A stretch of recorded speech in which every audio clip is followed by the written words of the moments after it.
ಕಲ್ಲು ದೇವರಿಗೆ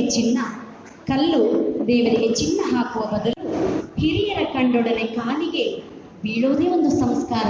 ರಾಮಾಂಜನೇಯ ದೇವಸ್ಥಾನದಲ್ಲಿ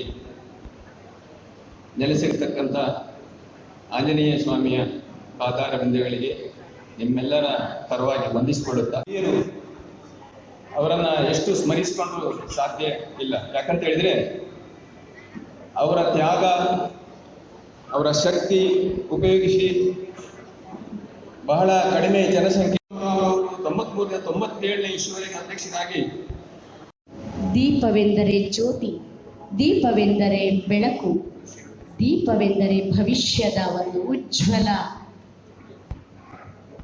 ನಮ್ಮ ಭವಿಷ್ಯದ ಉಜ್ವಲತೆಗೆ ದೀಪ ಒಂದು ಸಾಂಕೇತಿಕವಾಗಿ ನಾವು ಸಾಂಪ್ರದಾಯಿಕವಾಗಿ ಮಾಡತಕ್ಕಂತಹ ಒಂದು ಈ ಕಾರ್ಯಕ್ರಮದಲ್ಲಿ ತಾವೆಲ್ಲರೂ ಭಾಗಿಗಳಾಗಬೇಕಾಗಿ ತಮ್ಮಲ್ಲಿ ವಿನಂತಿಸಿಕೊಳ್ಳುತ್ತಿದ್ದೇವೆ.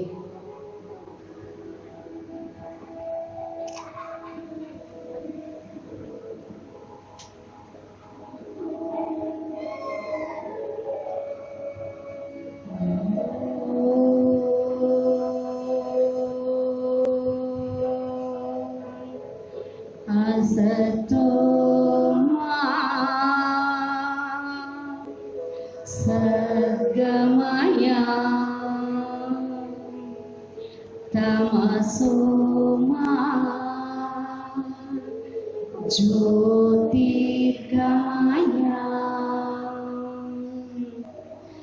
मृत्योर्मा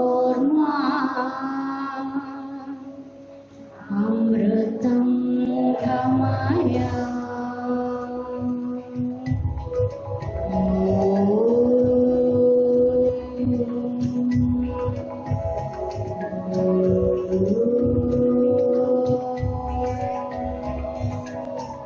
शांति शांति शांति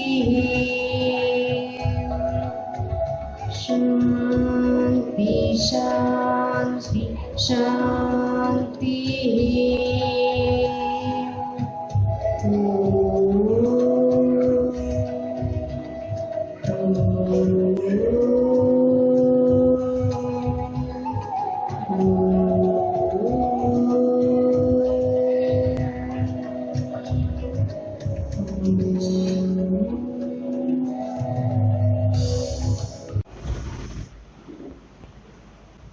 ಧರೆಗೆ ತಂದವನೋರ್ವನ,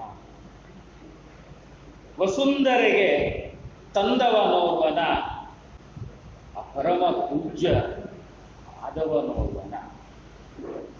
ಕೊಡಮೊಟ್ಟು ನಾ ನಮಸ್ಕರಿಸಿನ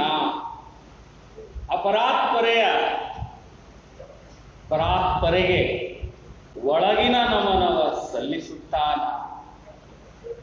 ಕ್ಷೇತ್ರ ದೈವಂಗಳಿಗೆ ಎಂದು ಯೋಚನೆ ಮಾಡುತ್ತಾ ಬಂದೆ. ಎಲ್ಲವನ್ನೂ ಕೆ.ಟಿ. ನಾಯಕರವರಿಗೆ ಪರಮ ಪೂಜ್ಯರಂದೇ ಅಂದಿದ್ದರು. ನೀವೇನೂ ಮಾಡಬೇಕಾಗಿಲ್ಲ, ಇಲ್ಲಿ ಎಲ್ಲವೂ ದೈವೀ ಸಂಕಲ್ಪ. ಆ ಕೊರೋನಾದ ಸಮಯದೊಳಗ ದೇಶವೇ ತತ್ತರಿಸುವ ಅಭಾವದೊಳಗ ಬರೇ ದೈವೀ ಸಂಕಲ್ಪ, ಆ ದೈವೀ ಸಂಕಲ್ಪದ ಶಕ್ತಿಯ ಸ್ಪಷ್ಟತೆಯೊಳಗ ಅಂದರವರು ಅಂದು ಕೆ.ಟಿ. ನಾಯಕ. ದೈವತ್ವವೇ ನಮ್ಮ ಸಂಘಟನಾ ಕರ್ತು ಆದರೆ ದೈವತ್ವವೇ ಅನ್ನುತ್ತಿದ್ದೇನೆ ನಾ. ಆ ಮಹಾನ್ ತಾಯಿಯೇ ಈ ಸಮಾಜದ ಸಂಘಟನೆಯ ಕರ್ತೃದಾನ ಆದರೆ ಸುಲಭವಲ್ಲ ಈ ಸಂಘಟನೆ. ಸಂಘಟನೆ ಎಂಬುದು ಸುಲಭವೇ ಅಲ್ಲ, ಸುಲಭದ ಕಾರ್ಯವೇ ಅಲ್ಲ. ಇಲ್ಲಿ ತ್ಯಾಗ ಬೇಕು, ಇಲ್ಲಿ ಅಂತರ್ ಶಕ್ತಿ ಬೇಕು. ಅಂತರ್ಭಾವಗಳ ಮಿಡಿತ ಬೇಕು, ಅಂತರ್ಚಿಂತನ ಬೇಕು. ಇದೆಲ್ಲವೂ ಇದ್ದರೂ ದೈವತ್ವವೇ ನಿಮ್ಮೊಳಗ ಸೇರಬೇಕು. ದೈವತ್ವ ನಿಮ್ಮೊಳಗ ಸೇರದೇ ಹೋದರೆ ಯಾವುದೂ ಸಾಧ್ಯವಿಲ್ಲ. ಎಲ್ಲವೂ ದೈವೀ ನಿರ್ಧಾರ. ಅದರಂದಿದ್ದಳಂದು ಆ ಮಹಾತಾಯಿಯ ಕುಲದ ಅಧಿದೇವತೆ ತನಾಗಿ ಬಂದಾಗ, ಆ ವ್ಯಾಘ್ರ ಚಾಮುಂಡಿ ಅಂತ ಮಾತಿಗೆ ನೆನಪಿಗೆ ಬರುತ್ತಿದೆ. ಎಂದು ನನಗ ಈ ಕ್ಷಣದೊಳಗ ನೆನಪಿಗೆ ಬರುತ್ತಿದೆ. ಅಂತಿಂತವರಲ್ಲ ನೀವು, ಅಂತಿಂತವರಲ್ಲ ಮಕ್ಕಳ ನೀವು, ಉಚ್ಚ ಕ್ಷತ್ರಿಯರು ನೀವು ಅಂತ. ಉಚ್ಚ ಕ್ಷತ್ರಿಯರು ಅಂದಳಾಕೆ ಚಿಂತನ ಪ್ರಧಾನ ಈ ಕಟ್ಟಡ ಎದ್ದು ನಿಂತು ಸಂಸ್ಕೃತಿಯ ತುಂಬುದಾಣವೋ ಅಥವಾ ತಂಗುದಾಣವೋ ಆಗುವ ಚಿಂತನ ಬರಲಿದೆ ಅಂದಾಗ ಮಾನುಷಿಕ ನಿರ್ಧಾರ ಬಂದದೆ. ಮಾನುಷಿಕ ನಿರ್ಧಾರವಲ್ಲ, ದೈವಿಕವಾದ ಅಸ್ತಿತ್ವದ ಪೂರಣವಿದು ಅನ್ನುತ್ತಿದ್ದೆ. ಪರಮ ಪೂಜ್ಯರಂದಂತೆ ಅಂದವರಿಗೆ ಅಭಯವ ಕೊಟ್ಟಿದ್ದರು ಅಂದವರು. ಇಂದು ನಾ ಕೇಳುತ್ತಿದ್ದೇನೆ, ಇಷ್ಟವರು ಸೇರಿದ್ದೀರಾ ನೀವು? ನಿಮ್ಮೊಳಗಿದೆ ಶಕ್ತಿ, ನಿಮ್ಮೊಳಗಿದೆ ಶಕ್ತಿ, ನಿಮ್ಮೊಳಗಿದೆ ಆ ನಿಜ ದೈವತ್ವದ ಭಾವ. ಎಬ್ಬಿಸಬೇಕು ಅದ ಪ್ರತಿಯೊಂದು ವ್ಯಕ್ತಿಯಲ್ಲೂ ಇದೆ ಅನ್ನುತ್ತಿದ್ದೇನೆ. ನಾ ಕುಲಕ್ಕೊಂದ ಕಿವಿ ಮಾತ ಅನ್ನುತ್ತಿದ್ದೇನೆ. ಅಂತಿಂತವರು ನೀವಲ್ಲ. ನಿಮ್ಮಯ ಅಸ್ತಿತ್ವವೇ ಮುಂದೆ, ನಿಮ್ಮಯ ಅಸ್ತಿತ್ವವೇ ಮುಂದೆ ದೇಶದ ಅಸ್ತಿತ್ವವಾಗಿತ್ತೇನೋ ಅಂಥವರು ನೀವಾಗಬೇಕು. ಎಲ್ಲಾ ಕ್ಷೇತ್ರಗಳಲ್ಲೂ, ಎಲ್ಲಾ ಭಾವಗಳಲ್ಲೂ ಅಂಥ ಧೀಮಂತಿಗೆಯ ಮಹಾನ್ ಕ್ಷತ್ರಿಯರು ನೀವಾಗಬೇಕು. ಕ್ಷತ್ರಿಯನೆಂದರೇನು? ಸೇರಿ ಆಗಿಸುವವನೇ ಇತಿಹಾಸವ ಕಟ್ಟಿದ. ಕಂಡಿದ್ದೀರಾ ನೀವು? ಉತ್ತರದಲ್ಲಿ ರಜಪೂತರ ಇತಿಹಾಸವ ಕಂಡಿದ್ದೀರಾ? ಸಮಕಾಲೀನವಾದ ಇತಿಹಾಸಗಳ ಕಂಡಿದ್ದೀರಾ ನೀವು? ದೇಶದ ಅಸ್ಮಿತೆಗೆ ಕಾರಣೀಭೂತರಾದವರವರು. ಇನ್ನು ನಿಮಗೊಂದ ಕರೆಯೋಲೆ ಕೊಡುತ್ತಿದ್ದೇನೆ ನಾನು. ಈ ಅಧ್ಯಾತ್ಮ ಸಾಮ್ರಾಜ್ಯವ ಕಟ್ಟುವ ಈ ದೇಶದ ಅಸ್ಮಿತೆಗೆ ಪೂರಕರಾಗಿ ನೀವು ಬರುವಿರಾ ಎಂಬ ಕರೆಯೋಲೆ ಕ್ಷೇತ್ರದ ಪರವಾಗಿ ಕೊಡುತ್ತಿದ್ದೇನೆ ನಾ. ಬರುವಿರಾ? ಇದು ಬರೇ ಸಮಾಜವ ಕಟ್ಟುವ ಕಾರ್ಯವಲ್ಲ, ಸಮಾಜವ ಕಟ್ಟುವ ಕಾರ್ಯವಲ್ಲ, ರಾಷ್ಟ್ರೀಯ ಅಸ್ಮಿತೆಯ ದೇಶದ ಸಂಸ್ಕೃತಿಯಾಗಿತ್ತು, ಅಸನಾತನತೆಯ ಮೂಲ ಆಧಾರವಾಗಿತ್ತು. ಇದ ಬರೆಯದಿರಿ ಅನ್ನುತ್ತಿದ್ದೇನೆ ನಾ. ಇದು ಕಿರಿಯರಿಗೊಂದ ಮಾತ ಅನ್ನುತ್ತಿದ್ದೇನೆ. ಎದ್ದು ನಿಲ್ಲಿ ನೀವು. ಏನ ಹಿರಿಯರು ಮಾಡಿದರೋ, ಏನ ಯಾವ ಯಾವ ಕಾರ್ಯಗಳ, ಯಾವ ಯಾವ ದೈವೀ ಸಂಕಲ್ಪಗಳ ಇದು ಕಾಣುತ್ತಿದ್ದೇವೆ ನಾವು ಸಮಾಜದೊಳಗ. ದೈವೀ ಸಂಕಲ್ಪಕ್ಕ ಯಾರೂ ಮುಂದುವರಿಯುತ್ತಿಲ್ಲ. ಇದೇ ನಿಮ್ಮ ಶಕ್ತಿ, ಇದಿದ್ದರೆ ಎಲ್ಲವೂ. ಇದು ಅನುಭವ ಮುಖೇನ ಅನ್ನುತ್ತಿದ್ದೇನೆ ನಾ. ದೈವತ್ವವಿಲ್ಲದೆ ಸಮಾಜ ಮೇಲೆ ಏರಲು ಸಾಧ್ಯವಿಲ್ಲ. ದೈವತ್ವವೇ ನಿಮ್ಮೊಳಗ ಸೇರಬೇಕು, ನಿಮ್ಮ ಆತ್ಮನೊಳಗ ನಿಂತು ಕಾರ್ಯವ ಮಾಡಬೇಕು. ಅದೇ ಆ ಸಮಯದೊಳಗ ಇಂತಹ ತಾಣವು ಒಂದರ್ಥದೊಳಗ ಎಲ್ಲಾ ಭಾವಗಳು ಸೇರಿ ನಿಂತು ಸಮಾಜಕ್ಕೇನು ಆಗಿಸಬೇಕೋ, ರಾಷ್ಟ್ರಕ್ಕೇನು ಆಗಿಸಬೇಕೋ ಆ ಸೇವಾ ಮನೋಭಾವ, ಸಮಾಜಕ್ಕೆ ಸೇವೆ ಕೊಡುವ ಚಿಂತನವೇ ತರುವ ನಿಟ್ಟಿನಲ್ಲಿ ಅಡಿಪಾಯವ ಹಾಕಿದವರು ನೀವು. ಓರ್ವ ಹಿರಿಯ ವ್ಯಕ್ತಿಯಿಂದ ಇಂತು ಮಾಡಲು ಸಾಧ್ಯವಾದರೆ ಮುಂದಿನ ಜನಾಂಗಕ್ಕೆ ಅನ್ನುತ್ತಿದ್ದೇನೆ, ನಿಮ್ಮಿಂದ ಎಂತಹುದ ಸಾಧಿಸಲು ಸಾಧ್ಯವಾಗದು ಅನ್ನುತ್ತಿದ್ದೇನೆ. ದೈವತ್ವ ನಿಮ್ಮೊಳಗಿರಬೇಕು. ದೈವತ್ವ ಬರೇ ಎಲ್ಲೋ ಕಾಣುವ ವಸ್ತುವಲ್ಲ, ದೇಗುಲದಲ್ಲಿ ಕಾಣುವ ವಸ್ತುವಲ್ಲ, ನಿಮ್ಮೊಳಗ ಧರಿಸಿಕೊಳ್ಳುವ ಧರ್ಮವೇ ದೈವತ್ವ. ಪ್ರತಿ ಕ್ಷಣದಲ್ಲೂ ಪ್ರತಿ ಭಾವದಲ್ಲೂ ಆಗಿಸುವ ಕರ್ತವ್ಯದಲ್ಲೂ ಆಗಿಸುವ ಮಾತುಗಳಲ್ಲೂ. ಎನಗ ಈ ಅವಕಾಶ ಬೇರೆ ಹೋದಲ್ಲಿ ಕೊಡಲು ಸಾಧ್ಯವಿಲ್ಲ. ಅಲ್ಲಿನ ಸಮಷ್ಟಿಯ ಬಗ್ಗೆ ಆಲೋಚನೆ ಮಾಡುವಂತ ಚಿಂತನ. ಇಲ್ಲೊಂದು ಸಮಾಜಕ್ಕೆ ಕಿವಿ ಮಾತೊಂದ ಕೊಡುತ್ತಿದ್ದೇನೆ, ಎದ್ದು ನಿಲ್ಲಿ ನೀವು, ವಾರಿಗಳು ನೀವಾಗಿ ದೈವತ್ವದ ಒಳಗ ಸೇರಿಸಿಕೊಂಡು ಕರ್ತವ್ಯವ ಮಾಡಿ ಅನ್ನುತ್ತಿದ್ದೇನೆ. ಆವಾಗ ಯಾರನ್ನು ಯಾವುದನ್ನು ಹೆದರುವ ಅಗತ್ಯ ನಮಗೆ. ತಾಯೇ ಬಂದು ನಿಂತು ನಿಮ್ಮೊಳಗ ಸೇರಿ ಸಂಪ್ರದಾಯಗಳ ಹಿಡಿದವ ಯಾರೂ ಕೆಳಗೋಗಿಲ್ಲ. ಸಂಪ್ರದಾಯ ಜಗತ್ತಿನ ಯಾವ ಮೂಲೆಯೂ ನೋಡಿ ನೀವು, ನಾ ಕಂಡಿದ್ದೇನೆ, ಪಾಶ್ಚಾತ್ಯ ದೇಶಗಳಲ್ಲೂ ಕಂಡಿದ್ದೇನೆ.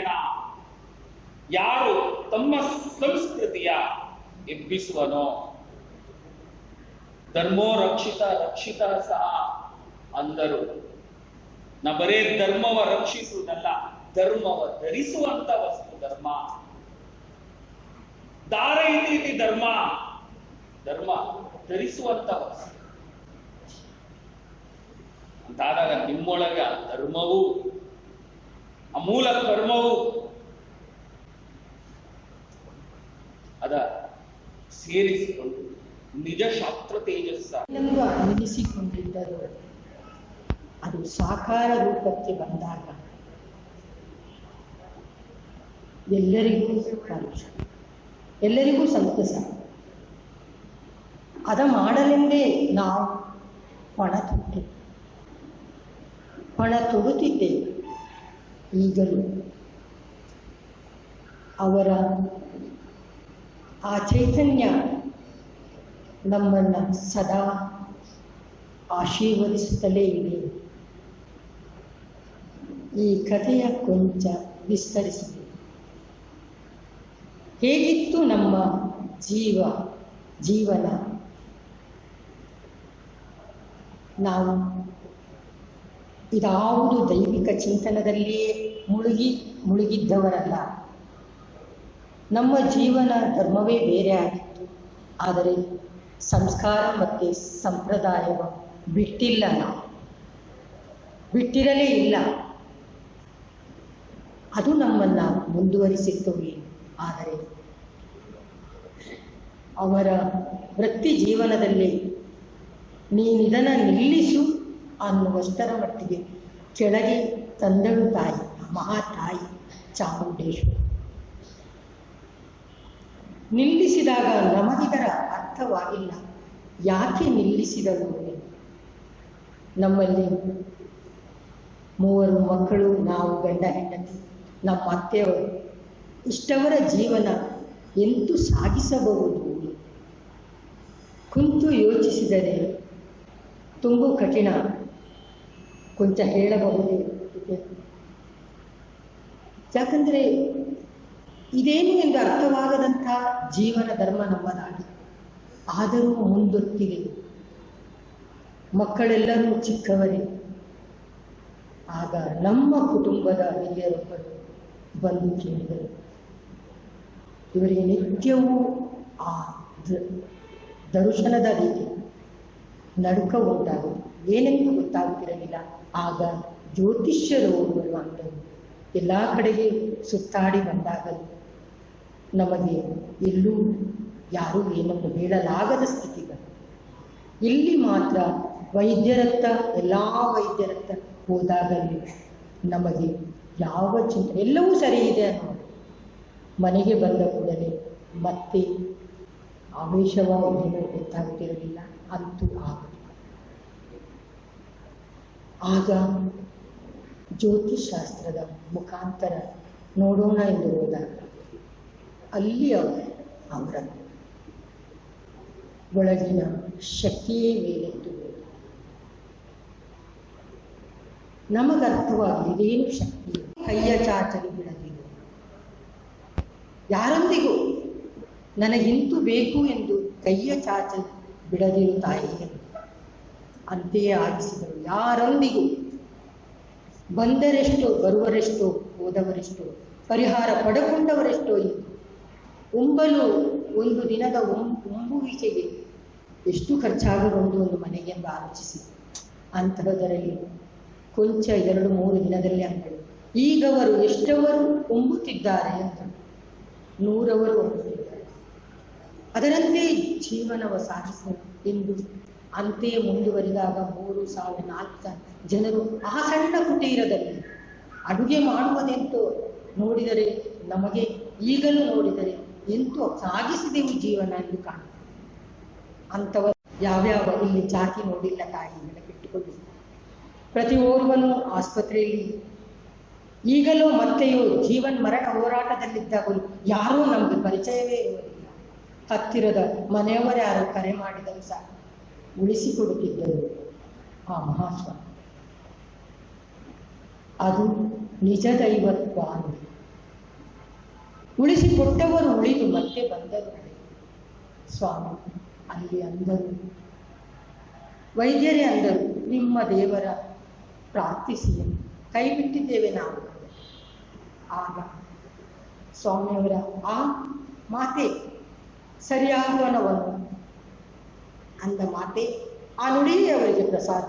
ಇಲ್ಲಿಂದ ಪ್ರಸಾದ ಕೊಂಡು ಹೋಗುವ ಹೊತ್ತಿಗೆ ಕೆಲವರೊಂದು ಎದ್ದು ಕುಳಿತದ್ದು ಇದೆ. ಎಷ್ಟೋ ಜನರಿಗೆ ಅಂತೆಯೇ ಪರಿಹಾರ ಕೊಟ್ಟಿದ್ದಾರೆ. ಎಲ್ಲರಿಗೂ ಪರಿಹಾರ ಕೊಡುವಂತಹ ಚಿಂತನೆ ಆ ಮಹಾತಾಯಿ ಕೊಡುವಳೇನೋ ಎನ್ನುವ ಚಿಂತನದಲ್ಲಿ ಅಂದಿದ್ದೇನೆ. ಯಾಕಂದರೆ ಎಲ್ಲರೂ ಸಮಾಜದಲ್ಲಿರುವ ನಾವು ಜಾತೀಯತೆಯನ್ನು ಕಂಡಿಲ್ಲ. ಅಲ್ಲಿ ಯಾವುದೇ ಎಲ್ಲರೂ ಅನ್ನಬಹುದು ನಮಗೇನು ಮಾಡಿದ್ದಾರೆ ಕುಲಕ್ಕೆ, ಆದರೆ ನಾವು ಸಮಾಜದ ದೃಷ್ಟಿಯಿಂದ ಆ ತಾಯಿ ನಮ್ಮನ್ನು ಮುಂದುವರಿಸಿದ್ದಾಳೆ ಅನ್ನೋದು ಆ ಮಹಾಸ್ವಾಮಿ. ಅದಕ್ಕಾಗಿ ಎಲ್ಲರಿಗೂ ಪರಿಹಾರ. BN ನಾಗ್ ಬೆಂಗಳೂರು, ಇವರನ್ನು ನಾವು ವೇದಿಕೆಗೆ ಆಹ್ವಾನಿಸ್ತಾ ಇದ್ದೇವೆ. ನಾನು ಬರ್ತಾ ಇರೋದು 8ನೇ ಬಾರಿ. ಈ 8 ಬಾರಿ ಬಂದರೂ ಕೂಡ ಭಾಳ ಆತ್ಮೀಯತೆಯಿಂದ, ಪ್ರೀತಿಯಿಂದ ನೀವು ನನ್ನನ್ನು ಬರಮಾಡಿಕೊಡ್ತೀನಿ ಅಂತ ಹೇಳಿದರೆ ನನಗೆ ಭಾಳ ಸಂತೋಷ ಆಗ್ತಾ ಇದೆ. ಭಾಳ ದೂರದಿಂದ ನಾನು ಬರಬೇಕು. ಬಹುಶಃ ನನಗೆ ಈ ಉಡುಪಿಯಲ್ಲಿ ಅತ್ಯಂತ ಆತ್ಮೀಯವಾಗಿ ಇದ್ದಿದ್ದು ಇಬ್ಬರು, ಒಂದು ಬಾಲ ಗಂಗಾಧರ್ ಮತ್ತು BK ಯಶವಂತ್. ಕೆಲವೊಮ್ಮೆ ಭಾಳ ದುಃಖ ಆಗುತ್ತೆ ನನಗೆ. ನಾನು ಉಡುಪಿ ಬಂದಾಗೆಲ್ಲ ಬಸ್ಸಲ್ಲಿ ಇಳಿದ್ರೆ ಸಾಕು ನನ್ನನ್ನು ಕರ್ಕೊಂಡು ಹೋಗ್ತಾ ಇದ್ದದ್ದು ಯಶವಂತ್. ಅಷ್ಟೊಂದು ಆತ್ಮೀಯತೆ ನನಗೂ ಮತ್ತು ಯಶವಂತ್. ಅದು ಬಿಟ್ಟರೆ ಗಂಗಾಧರ್, ಆರಂಭದಲ್ಲಿ ನನಗೆ ಅವರಿಬ್ಬರೇ ಗೆಳೆಯರು. ಆದರೆ ನಾನು 21 ವರ್ಷದ ಹಿಂದೆ ಪತ್ರಿಕೆ ಶುರು ಮಾಡಿದಾಗ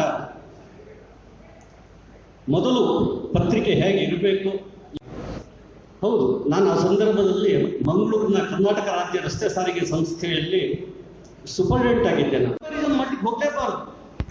ನೀವು ಮೇ ಸಂಚಿಕೆ ಸಂಪಾದಕಿ ನೋಡ್ಬೋದು, ಸಾಲದ ಬಗ್ಗೆ ನಾನು ಬರೆದಿದ್ದೆ. ಕೆಲವರು ನನ್ನ ಸಾಲವನ್ನೆಲ್ಲ ತೀರಿಸಿದರು. ಹೇಗೆಂದರೆ ಅವರು ತೀರಿ ಹೋದರು. ಏನ್ ಮಾಡೋದು?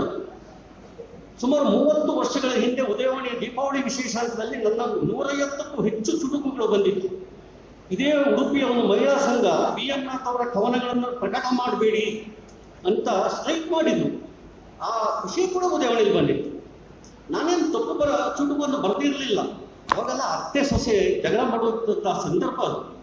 ಹೆಚ್ಚಿನವರಿಗೆಲ್ಲ ಹಿರಿಯರಿಗೆಲ್ಲ ಗೊತ್ತಿದೆ. ಅತ್ತೆ ಸೊಸೆ ಜಗಳ ಯಾವ ಮನೆಯಲ್ಲಿ ನೋಡಿದ್ರು. ನಾನು ಸಣ್ಣವನು, ವರ್ಷದಿಂದ 16-17 ವರ್ಷ ಇರ್ಬೋದು. ಅವಾಗ ಒಂದು ನಾನು ಚುಟುಕು ಬರದೆ, ಹೇಗಿದೆ ಗೊತ್ತಾ ಅತ್ತೆಯ ಬಾಯಿ, ಅಂದ್ರೆ ಸೊಸೆ ಹೇಳೋದು, ಹೇಗಿದೆ ಗೊತ್ತಾ ಅತ್ತೆಯ ಬಾಯಿ, ನನ್ನ ಅತ್ತೆ ಮನೆಯಲ್ಲಿದ್ದರೆ ಕೂಗುವುದಿಲ್ಲ ಮನೆಯ ನಾಯಿ ಅಂತ ಬರದೆ ನಾನು ಆ ಸಂದರ್ಭದಲ್ಲಿ. ಇವತ್ತಲ್ಲ, ಈಗ ನಾನು ಬರೆಯಲ್ಲ. ಯಾಕಂದ್ರೆ ಇವತ್ತು ಅತ್ತೆ ಸೊಸೆ ನಡುವೆ ಜಗಳನೇ ಆಗಲ್ಲ, ಆಗೋದೇನಿದ್ರು ಗಂಡ ಹೆಂಡತಿ ನಡುವೆ. ನೀವು ನೋಡಿರ್ಬೋದು ನಮ್ಮ ಸಮಾಜದಲ್ಲಿ ಈ ವಿಚ್ಛೇದನ ಪ್ರಕರಣ ಮೊನ್ನೆ ಅಷ್ಟೇ 15-20 ವರ್ಷ ಮದುವೆ ಆದ ನಂತರ ವಿಚ್ಛೇದನ ಆಗುತ್ತೆ ಅಂದ್ರೆ ಇರ್ತದ್ರಿ. ನಡೆದಾಡೋ ದೇವರು ಅಂತ ಹೇಳಿದ್ರು ಬಹಳ ಚೆನ್ನಾಗಿ ನಿರೂಪಣೆ ಮಾಡ್ತಾರೆ ಯಾರು ಮಂಜುಳಾ ಬೇಕಾದ್ರು. ಮಹಾಸ್ವಾಮಿಗಳ ಆಶೀರ್ವಾದದಿಂದ ಮೊನ್ನೆ ವಿಶ್ವಸಂಘರು ಸಮಾಜದ ಶ್ರೇಯೋಭಿವೃದ್ಧಿಗಾಗಿ ಮೃತ್ಯುಂಜಯ ಹೋಮ ಮಾಡಿದರು. ಎಲ್ಲ ಈ ಹೋಮದ ಸಂಕಲ್ಪ ಮತ್ತು ಸ್ವಾಮಿಗಳ ಆಶೀರ್ವಾದದಿಂದ ನಮ್ಮ ಸಮಾಜ ಎತ್ತರಕ್ಕೆ ಯಾವುದೇ ತೊಂದರೆ ಬರದಂತೆ ಅದು ಬೆಳವಣಿಗೆ ಆಗಲಿ ಅಂತ ನಾನು ಹಾರೈಸಿಕೊಳ್ತೇನೆ. ಯಾಕೆಂತ ಹೇಳಿದ್ರೆ ನಾವು ಖುಷಿ ಪಡೋದಿಲ್ಲ, ನಮ್ಮಲ್ಲಿ ಖುಷಿ ಪಡುವಂತ ಎಲ್ಲವೂ ಇದೆ. ದೇವರು ಎಲ್ಲ ಸಾಮರ್ಥ್ಯ ನಮ್ಮಲ್ಲಿ ಕೊಟ್ಟಿದ್ದಾನೆ. ನಾನು ಮೊನ್ನೆ ನೋಡಿ, ನಾನು ಬಸ್ಸಲ್ಲಿ ಬರೋದು ಹೆಚ್ಚು, ಕಾರಲ್ಲಿ ನಾನು ಬರೋದಿಲ್ಲ. ಕಾರಲ್ಲಿ ಬಂದು ನನ್ನ ಕೈ ಮುಡ್ಕೊಂಡಿದ್ದೀನಿ ನಾನು ಒಂದ್ಸರಿ, ಅನುಭವ ಆಗಿದೆ. ಬೆಂಗಳೂರಿಂದ ಬರೋದಿಲ್ಲ ನಾನು ಇಲ್ಲಿಗೆ. ನಾನು ಬಸ್ಸಲ್ಲಿ ಕೂತಿದ್ದೆ ಸಿಟ್ಟಿಂಗ್ ಅಲ್ಲಿ, ಈ ಕಡೆ ಇಬ್ರು ಮಲ್ಕೊಂಡಿದ್ರು. ಮೋಸ್ಟ್ಲಿ ಹೋಟೆಲ್ ಕಾರ್ಮಿಕರು ಇರಬೇಕು. ನೋಡಿ, ಆ ಹೋಟೆಲ್ ಕಾರ್ಮಿಕರಿಗೆ ನಾಳೆ ಚಿಂತೆ ಇರುವುದಿಲ್ಲ, ನಿನ್ನೆ ದಿವಸ ಹೇಗೆ ಕಳೀತು ಅನ್ನೋದ್ರ ಬಗ್ಗೆನೂ ಆಲೋಚನೆ ಇರುವುದಿಲ್ಲ ಅವರಿಗೆ. ಎಷ್ಟು ಖುಷಿಯಾಗಿದ್ರು ಗೊತ್ತಾ. ಚುನಾವಣೆ ಹಿಂದಿನ ದಿವಸ ಮಾತಾಡ್ತಾ ಇದ್ರು, ನಾಳೆ ಇಂಡಿಯಾ ಬರುತ್ತೆ, ನಾಳೆ ಇಂಡಿಯಾ ಬರುತ್ತೆ, ಇಂಡಿಯಾ ಬರುತ್ತೆ, ಇಂಡಿಯಾ ಬರುತ್ತೆ. 1.5 ಕಿಲೋಮೀಟರ್ ಅದೇ ಮಾತಾಡೋದು. ನಾನು ಪಕ್ಕದಲ್ಲಿ ಕೂತಿದ್ದೆ, ನನ್ನ ಮೆತ್ತಕ್ಕಂತ ಹೇಳಿದೆ, ನೋಡಿ ಇಂಡಿಯಾ ಆದರೂ ಬರಲಿ, ಇಂಡಿಯಾ ಆದರೂ ಬರಲಿ, ಕುಂದಾಪುರ ಬಂದ ತಕ್ಷಣ ನನ್ನ FC ಅಂದೆ ನಾನು. ಅದೇ ನಿಮ್ಮ ಮನೆ ಪಕ್ಕದಲ್ಲೇ ನಿಮ್ಮ ಸಂಬಂಧಿಕರಿದ್ರೆ ನೀವು ಅವ್ರಿಗೆ ಕೊಡೋ ಗೌರವನೇ ಬೇರೆ. ಆದರೆ ರಾತ್ರಾಗಲಿ ಹಗಲಾಗಲಿ ಕಷ್ಟಕ್ಕೆ ಸ್ಪಂದನೆ ಮಾಡುವವರು ಮನೆಯ ಪಕ್ಕದಲ್ಲಿರೋರೆ. ಈ ಅಮೆರಿಕ ದೂರದಲ್ಲಿರುವ ಸಂಬಂಧಿಕರು ನಮ್ಮ ಕಷ್ಟಕ್ಕೆ ಸ್ಪಂದನ ಆಗುವುದಿಲ್ಲ. ಇಷ್ಟು ಮಾತು ಹೇಳಿ ನನ್ನ ಮಾತನ್ನು ಮುಗಿಸ್ತೇನೆ.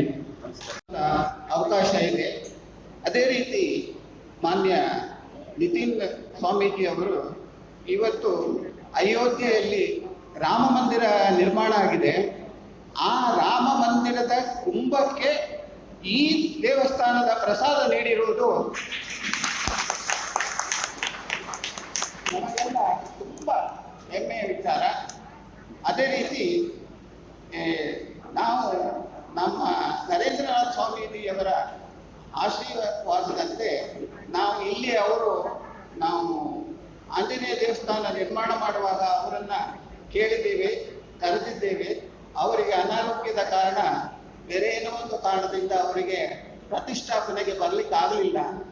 ತದನಂತರ ಅವರು ಹೇಳಿದ್ರು, ನಾನು ಒಂದಲ್ಲ ಒಂದಿನ ಅಲ್ಲಿಗೆ ಬರ್ತೇನೆ ಅಂತ ಹೇಳಿದ್ರು. ಅದೇ ರೀತಿ ನಾವು ಸೀತಾ ಕಲ್ಯಾಣೋತ್ಸವ ಅನ್ನೋ ಒಂದು ಕಾರ್ಯಕ್ರಮವನ್ನು ಇಲ್ಲಿ ಇಟ್ಟಿದ್ದೇವೆ. ಸೀತಾ ಕಲ್ಯಾಣೋತ್ಸವಕ್ಕೆ ಶ್ರೀಯುತ ಪರಮ ಪೂಜ್ಯ ನರೇಂದ್ರನಾಥ್ ಸ್ವಾಮೀಜಿಯವರು ಬಂದು ಬಹಳಷ್ಟು ಜನರಿಗೆ ಇಲ್ಲಿ ಆಶೀರ್ವಾದ ನೀಡಿದ್ದಾರೆ. ಇವರು ಮತ್ತೆ ಬೇರೆ ಗಂಗಾಧರೇಂದ್ರ ಸರಸ್ವತಿ ಸ್ವಾಮೀಜಿಯವರು ಬರಲಿಕ್ಕೆ ಒಂದು ಅರ್ಧ ಗಂಟೆ, 2 ಗಂಟೆ ಕಾಲ ಲೇಟ್ ಆಯಿತು. ಆಗ ನಮ್ಮ ಪರಮ ಪೂಜ್ಯ ನರೇಂದ್ರನಾಥ್ ಸ್ವಾಮೀಜಿಯವರು ಇಲ್ಲಿಯ ಎಲ್ಲವನ್ನು ಪರಂಪರಿಸಿ, ಇಲ್ಲಿಯ ಶಕ್ತಿ ಏನಿದೆ, ಇಲ್ಲಿ ಯಾಕೆ ಹೀಗೆ ಅನ್ನುವ ಒಂದು ಭಾವನೆಯಿಂದ ಅವರು ಬಹಳಷ್ಟು ನುಡಿಗಳನ್ನ ನಮ್ಮ ಮುಂದೆ ಆಡಿದ್ದಾರೆ. ಆ ನುಡಿಗಳಲ್ಲಿ ಅವರು ಯಾವ ರೀತಿಯಲ್ಲಿ ಹೇಳಿದ್ರು ಅದೇ ರೀತಿಯಲ್ಲಿ ಆಗ್ತಾ ಇದೆ. ಇಲ್ಲಿ ಆಂಜನೇಯನ ನಿರ್ಮಾಣ ಮಾಡಬೇಕಾದರೂ ಸಹ ನಾವು ಅವರಲ್ಲಿ ಪ್ರಶ್ನೆ ಕೇಳಿದ್ದೇವೆ. ಅಮೃತ ಶಿಲೆಯ ಕಲ್ಲಾಗಿದ್ದು ಇದು ಆ ಸ್ವಾಮೀಜಿಯವರ ಆಶೀರ್ವಾದ ಬಲದಿಂದ ನಮಗೆ ಸಿಕ್ಕಿದ್ದಂತ ಹೇಳೋದ್ರಲ್ಲಿ ತಪ್ಪೇನಿಲ್ಲ.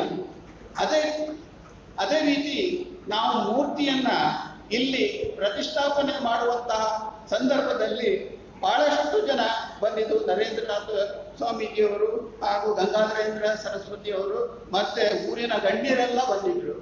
ಅವರೆಲ್ಲರಿಗೂ ಒಂದು ಆಶ್ಚರ್ಯದಾಯಕ ಆಗುವಂತ ಒಂದು ಪರಿಸ್ಥಿತಿಯಲ್ಲಿ ಬಂದೊದಗಿತ್ತು. ನಾಯಕರ ಬಗ್ಗೆ ಒಂದು 2 ಮಾತಾಡ್ತೇನೆ. ಯಾಕಂದ್ರೆ ಅವ್ರು ನಮ್ಮ ತಮ್ಮ, ಆದ್ರೆ ಇನ್ಯಾಪ ಅಣ್ಣ ತಮ್ಮನೆ ಹೋಗುದು ಅಂತ ಆಗ್ಬಾರ್ದು. ಅದು ಸಣ್ಣ ಪ್ರಮಾಣದಲ್ಲಿ ಹೇಳ್ತೀನಿ.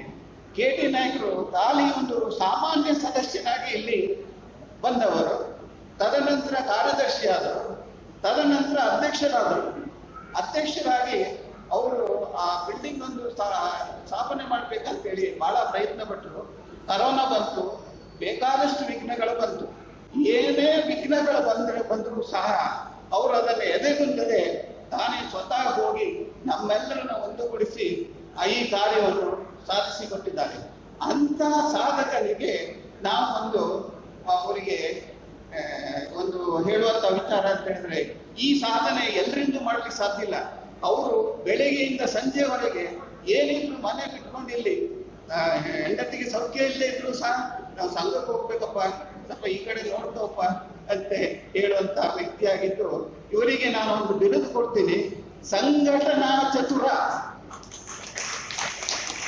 ಈ ಸಂಘಟನೆ ಮಾಡುವ ಚಾತುರ್ಯ ಇವರಲ್ಲಿ ಇದೆ, ಆ ಚತುರತೆ ಇವರಲ್ಲಿ ಬರಲಿ, ಇನ್ನೂ ಹೆಚ್ಚಿನ ಸೇವೆ ಮಾಡುವಂತ ಯೋಗ ಭಾಗ್ಯ ಅವರ ಕುಟುಂಬದವರಿಗೆ ಬರಲಿ ಅಂತ. ತಮ್ಮ ಗುರಿಯೇ ಮುಂದಿನ ಗುರಿಯಿಂದ ಸಾಗುವವರೆಗೆ ಒಮ್ಮೆ ಕೂಡ ಹಿಂದೆ ನೋಡದ ನಮ್ಮೆಲ್ಲರ ನೆಚ್ಚಿನ ಅಧ್ಯಕ್ಷರಾಗಿರ್ತಕ್ಕಂತಹ ಸನ್ಮಾನ್ಯ ಶ್ರೀ KT ನಾಯ್ಕ್ ಇವರಿಗೆ ಎಲ್ಲರ ಪರವಾಗಿ ಪ್ರೀತಿಪೂರ್ವಕವಾದ ಅಭಿನಂದನೆಗಳು, ಅಭಿವಂದನೆಗಳು. ಎಲ್ಲರೂ ಕೂಡ ಜೋರಾದ ಚಪ್ಪಾಳೆಯೊಂದಿಗೆ ಅವರಿಗೆ ಪ್ರೀತಿಯ ನಮನಗಳು ಹಾಗೂ ಪ್ರೀತಿಯ ಅಭಿನಂದನೆಗಳನ್ನು ಸಲ್ಲಿಸಿಕೊಂಡು ಪೂಜ್ಯ ಶ್ರೀಯವರಿಂದ ಸನ್ಮಾನ ಕಾರ್ಯಕ್ರಮವನ್ನು ಪೂಜ್ಯರು ನಡೆಸಿಕೊಡಬೇಕಾಗಿ ವಿನಂತಿಸಿಕೊಳ್ಳುತ್ತಿದ್ದೇನೆ.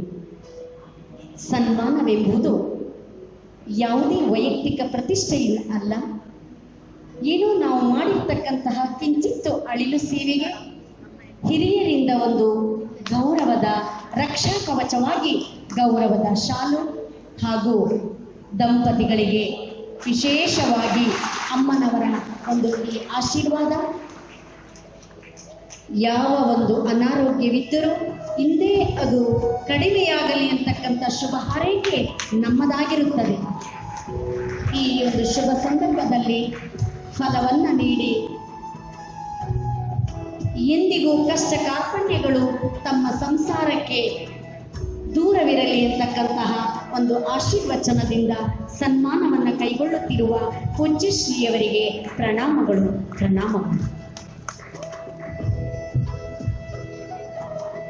ಇಂತಹ ಒಂದು ಸುದಿನ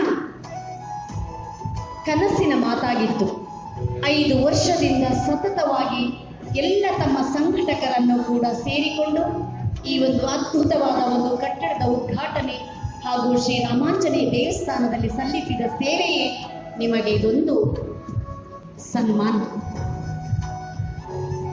ಅಭಿನಂದನೆಗಳು. ಈ ಸಂದರ್ಭದಲ್ಲಿ ನಮ್ಮೊಂದಿಗಿದ್ದಾರೆ ಶ್ರೀ ಕ್ಷೇತ್ರ ಧರ್ಮಸ್ಥಳ ಸ್ವಾಮಿ ಸನ್ನಿಧಿಯ ಈ ಒಂದು ಸಂಘದ ಯೋಜನಾಧಿಕಾರಿಯಾಗಿರ್ತಕ್ಕಂಥ ಶ್ರೀ ರಾಮ್ ಸರ್ ಅವರು.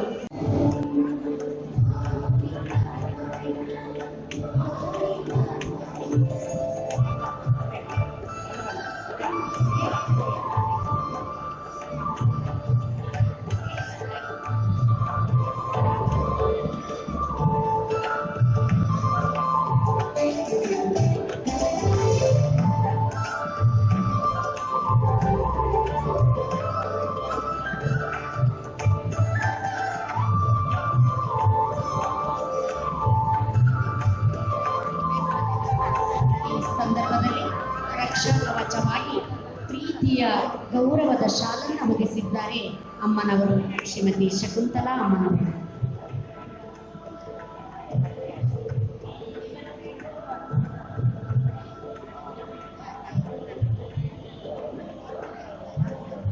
ಸದಾ ತಮ್ಮ ಒಂದು ಆಶೀರ್ವಾದ ನಮ್ಮೆಲ್ಲ ಮಾತೆಯರ ಮೇಲೆ ಇರಲಿ.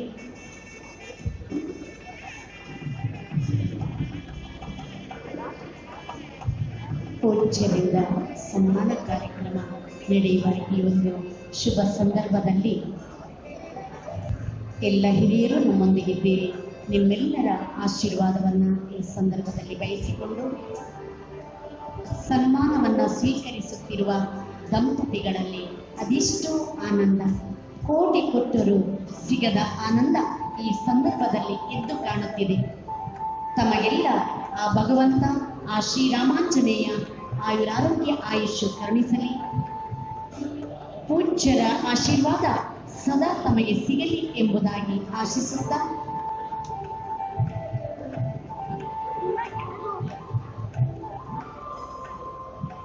ಸನ್ಮಾನದಲ್ಲಿ ಬಳಸುವ ವಸ್ತುಗಳು ಕಡಿಮೆಯಾದರೂ ಅದರಲ್ಲಿರ್ತಕ್ಕಂತಹ ಪ್ರೀತಿ, ವಿಶ್ವಾಸ, ಶುಭ ಹಾರೈಕೆ ಅದೆಷ್ಟೋ ದೊಡ್ಡದು ಎನ್ನುವ ಹಾರೈಕೆ ನಮ್ಮದಾಗಿದೆ. ಇಂತಹ ಒಂದು ಶುಭ ಸಂದರ್ಭ, ಶುಭ ಸಮಯದಲ್ಲಿ ತಾವೆಲ್ಲರೂ ಕೂಡ ಧನ್ಯರಾಗಿದ್ದೀರಿ ಎಂಬ ಭಾವನೆ ನಮ್ಮದು.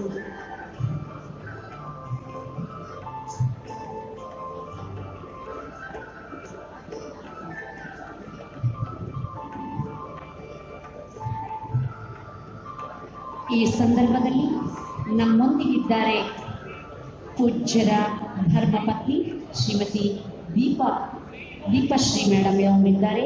ಅವರಿಗೂ ಕೂಡ ಈ ಸಂದರ್ಭದಲ್ಲಿ ನಾವು ವಿಶೇಷವಾಗಿ ಅಭಿನಂದನೆಯನ್ನು ಸಲ್ಲಿಸಿಕೊಳ್ಳುತ್ತಿದ್ದೇವೆ. KT ನಾಯಕರವರು ನೆರವೇರಿಸಿಕೊಳ್ಳುತ್ತಿದ್ದಾರೆ. ಅವರಿಗೆ ಅಭಿನಂದನೆಯನ್ನು.